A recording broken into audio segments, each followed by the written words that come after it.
What's up, everybody? Welcome to another episode of my R&B review. It's your boy Reg here in the building. Yeah, man. Albums I'm about to review today is Rick James with his. I always fuck this. I always fuck up with the discography, but this is his 1986 album, The Flag. Y'all can see that. As y'all can see, I currently don't have the album in my collection right now, but eventually I'll get it because, like I said, his albums are pretty like cheap and very easy to come by, like around where I stay at. So yeah, so this is actually his one, two, three, four, five, six, seven, eight. His ninth studio album. Excuse me, The Flag. This was released in 1986, and believe it or not, this was actually his last album with Gordy Motown, whatever you want to call it. It only came out with the album only pretty much. I think it came out with like one single, and that single is "Sweet and Sexy Thing." That was the only single that came out with. Who was snapping me at 1 in the morning? But fuck it. Yeah, man. That's pretty much what I got from that sweet. And so yeah.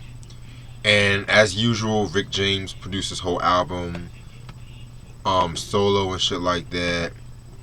So yeah. So I've kind of been dreading this day, me personally, because this album and the next album, Wonderful, not some of Rick's best moments in my opinion.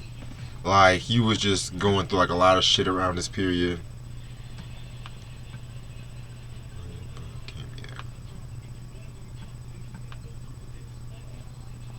Sorry about that. I gotta respond to somebody, but yeah. So it was like he was going through like a lot of shit around this time with Motown.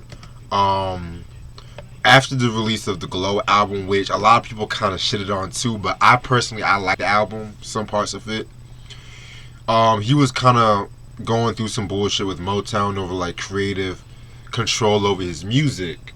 Because one thing you guys gotta really understand about Motown was the fact that, or Motown and Rick James around this period was the fact that Rick James, he had like a lot of commercial success, working with Eddie Murphy with the song Party All the Time, which I mentioned in the Glow review.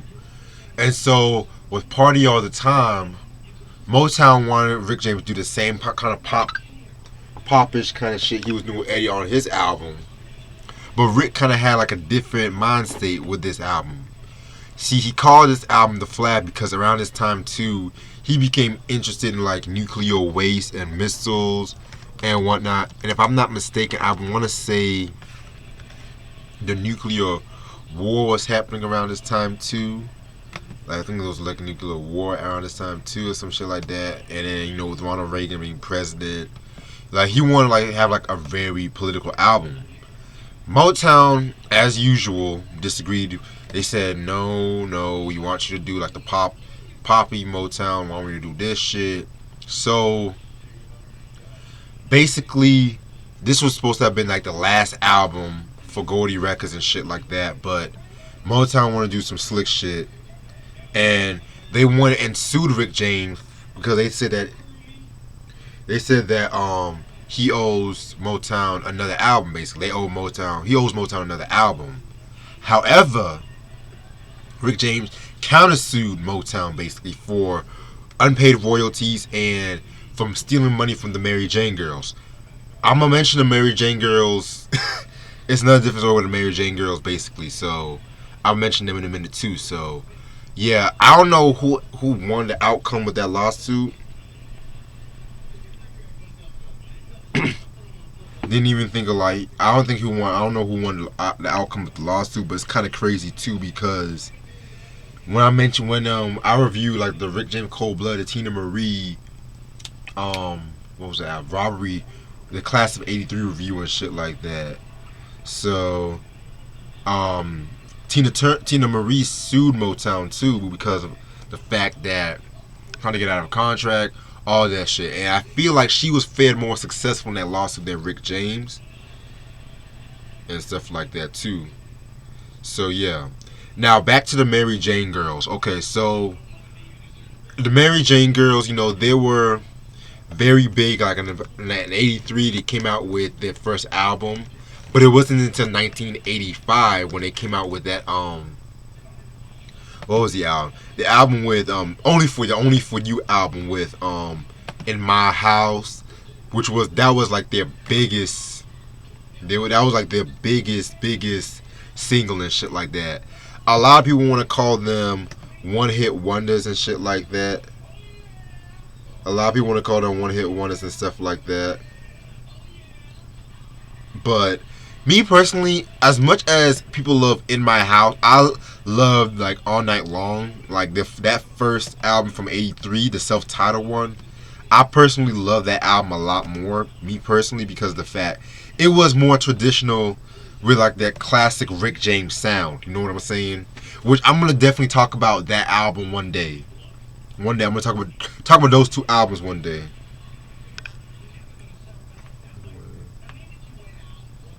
Yeah, and it's kind of crazy too because I do love a lot of people samples more like I think All Night Long. That song All Night Long has been sampled how many fucking times and shit like that. But so the Mary Jane Girls after the release of the Only for You album, they got into it with Rick James himself too because from what I looked up, according to Rick James's autobiography, Rick James pretty much said that the Mary Jane Girls was spreading lies about him in Motown, about money and a lot of drama happened and shit like that. Rick James pretty much said that they were acting like a lot of stuck up after the fact that Only for You album was more successful and shit like that. Originally, there was supposed to have been a third album for the Mary Jane Girls called, I think the album was supposed to be called Conversation, and it didn't really get released until I want to say somewhere between like the 20 teens. I think 2014, it got like an official release and stuff like that too. So yeah, man, that's very interesting about the Mary Jane Girls. And so the only single that was released from that unreleased project was a cover of the Frankie Valli and the Four Seasons song "Walk Like a Man," which that was also could be heard in the film A Fine Mess, basically. So yeah. So with that being said, Rick James was going through a lot around this period, and he was going back to drugs a lot more around this period too. So it was a very trying period for Rick and whatnot, And remember when I said, like, because R&B around this time too, R&B around this time was very moving drastically in like '86. Like MJ, it's been a while since MJ dropped. Feel like he was prepping for Bad. Prince and the Revolution that dropped the Parade album. And the Minneapolis sound was still going strong around this time too. Then you had like the British R&B sound, with the Sades and the Loose Ends around this time too. What else? Who else was? Tina Turner was definitely doing a thing around this time, like, and with this album and shit like that. A lot of people over the years have said that the biggest complaint about this album was the production felt like a lot more watered down compared to like a lot of Rick James albums. So and with me, I wanted to hear the album for myself because I've not heard this album since I've heard it like years ago. So a lot of things have been said, a lot of things have not been said, but I'll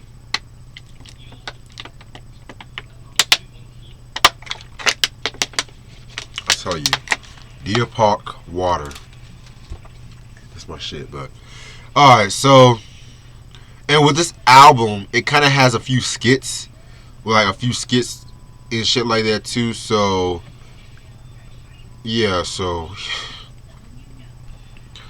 13 songs, too long. I'm just gonna review the ones that I'm gonna talk about because a lot of these songs I'm not really gonna say too much about. So track number 1 we got is Freak Flag. Yeah, this was like pretty much an intro, pretty much and shit like that. Pretty much was set the whole fucking tone of the album. Yeah, don't really care too much. He just starts saying some shit like, wave your freak flag, wave your freak flag. Didn't really care too much about this. And then track number 2 we got is, oh, actually no. With this intro freak flag, he's talking about the red, black, and green, because you guys should know those like the Pan African colors. You know what I'm saying? You guys should know all my history heads. Y'all should know about Marcus Garvey. Y'all should know about that shit. So, track number 2, Forever and a Day. Oh my god, man. I don't necessarily dislike this song, but you can pretty much tell he sounds very bored with this song and shit. Because usually with a lot of Rick James songs and shit like that, Give It To Me Baby, Dance With Me, he sounds so fucking alive and shit. But with this one, he sounds like a lot bored. He sounds like a lot bored with this song and shit like that. And with that being said, instrumentational wise, it's pretty solid instrumentational wise, but yeah, didn't really care for this one. Then we get into the single, Sweet and Sexy Thing. Yeah, this was a lot Motown's influence. Again, another song where he kind of sounds a lot bored with and shit like that. Yeah, man. Pretty much a continuation. I see it more like a continuation of Cold Blooded and shit. So, track number 4, Free to Be Me. Very cool song. Interesting song where he's talking about like he's pretty much talking about his drug addiction at this time. Because hence the title, Free to Be Me. Freebase, whatever you want to call that. So a lot of lines he was saying like, I'm up, down, middle of my room. Someone got excited, someone dropped the spoon. A joke, a smoke, I'm crawling on my knees. I'm feeling paranoia, someone rock it, please. A place, a space, any box would do. Just don't let the sun in, please, until I'm through. A room and tomb with all those doctors there, asking crazy questions, aren't they well aware? Like, pretty much like, if you guys have ever been on drugs before and shit like that, just generally speaking, like, I've never done drugs, let's just be real, but I'm just speaking like from experience. If you guys ever done drugs before, you guys will witness like the paranoia and whatnot. You guys will basically just witness paranoia, feeling that no one is there for you and whatnot. So he's pretty much giving a first-hand exposure to like his drug-induced lifestyle, basically, and that's one thing I would appreciate the song for, and that's Free to Be Me.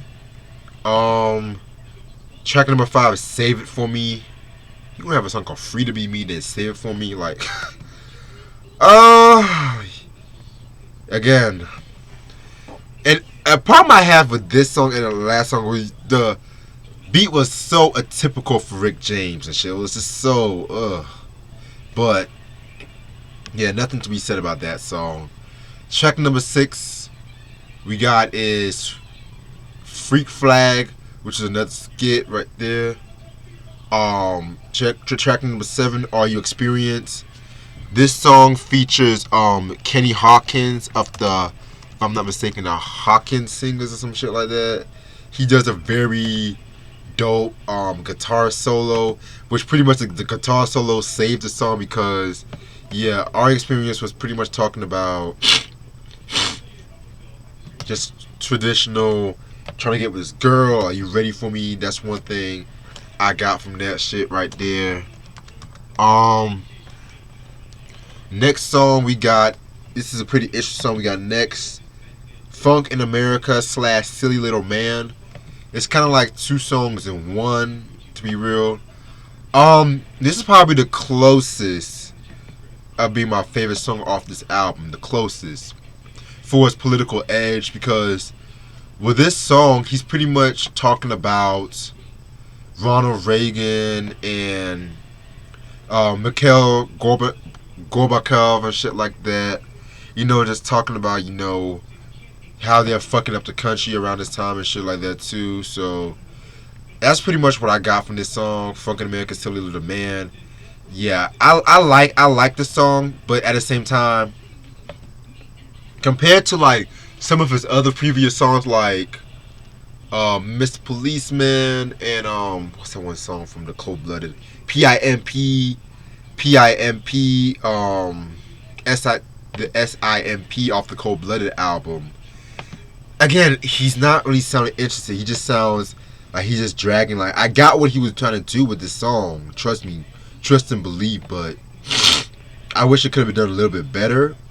But at the same time, compared to the album and shit like that, it's still a winner. Like, I love the lines where he says, "Do you know the game, or boy? Two countries fight for survival. Neither one will win or lose, so here's a toast to the rival. What will our children say if there's no next generation? There won't be a place to play when they drop the bombs on our nation." Like, and that's some real shit too. And pretty much song that's very relevant to today, because with that motherfucking fucking presidency right now and shit. Um, excuse me. So, him himself, not really the best performer in affairs, but yeah, that's one thing I have to say about Funkin' America's Silly Little Man. A little trivia with this song too. Willie Nelson, he actually loved the song Silly Little Man, that he had invited Rick James to perform in Farm Aid and stuff like that too. So just a little interesting trivia about that, because he performed a couple of shorter songs in Farm Aid. That was like the whole Willie Nelson, Neil Young kind of ordeal and shit like that too. So then we got Slow and Easy Interlude, which leads to the ballad Slow and Easy. Pretty solid ballad. Again, not one of my favorites. Then we got to Omega, which was like kind of like a little skip and shit like that. And then track number 12, the last official song off this album, Painted Pictures. Not really fond of that song like that, but and then it ends out for the Freak Flag interlude and shit like that. This was a very disappointing album. A very disappointing album.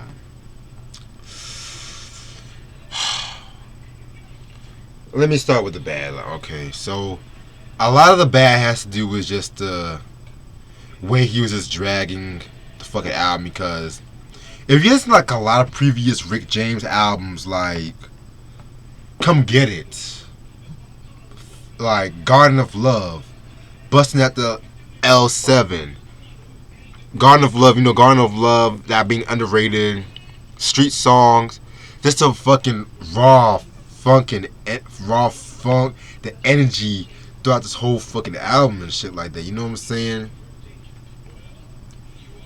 And so with this fucking album, The Flag, like, this is probably among his worst album. Wonderful is not that far ahead, but with Wonderful, that's another different story for a different day, because I'll probably review that album sometime this week too. So, but with this album, man, it's just,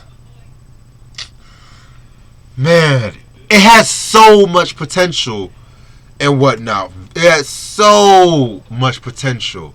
For your last album being with Motown, just had so much potential, but when I heard it, it was just like, damn, son, it's like Motown he dropped the bomb. Like, even the beats alone kind of sounded a little bit polished, glossy on this fucking album. But yeah, what else can I say? I would recommend it for diehard Rick James. If you interested in listening to Rick James, like towards like the latter part of the 80s and shit, I would recommend it for that. But other than that, this album is a huge disappointment.